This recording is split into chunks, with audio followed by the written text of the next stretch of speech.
Go ahead. I'll just follow up on Yeah, that. yeah. I mean, I'm confused. Do you know whether or not the Israelis have remediated this unit?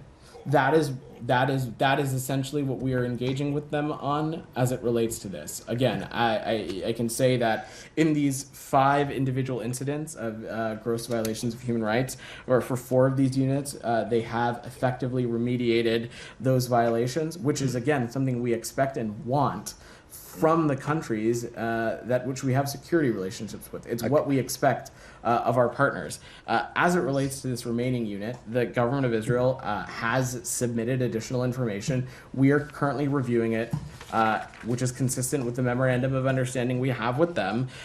We're engaging with them in a process, and we'll make a decision from there when that process is complete. Okay, but the answer is you don't know. You don't know if they've remediated this unit on these cases, and we don't know what the cases are because you're not When saying. I say something is mid-process, it's safe to assume Yeah, but that, the law is really clear. So the law says no assistance shall be furnished to any unit of the security forces of a foreign country if the Secretary of State has credible information that such unit has committed a gross violation of human rights. So you've made that determination that they have committed a gross violation of human rights.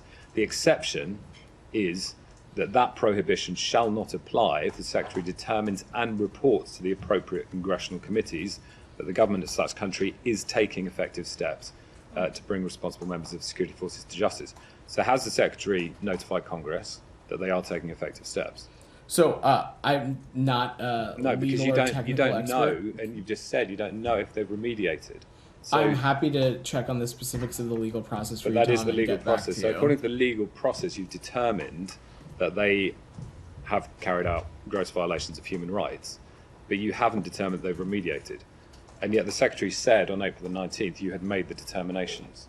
So I'm just really confused about what changed after April the 19th. As I was pretty clear, what I shared was that the government of Israel has shared additional information with us, and But that, according to the law, that is not an effective remediation. So at the moment, you have a situation where you have determined there is a gross violation, but you don't have remediation.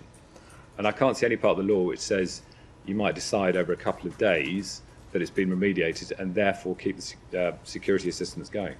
So, like I said, this is an ongoing process. I'm not going to speak to it more specifically, but consistent with the memorandum of understanding that we have with the government of Israel, we are engaging with them, consulting with them as it relates to not just this broader process, but additional information that they've shared, and we'll have more to share in the time ahead.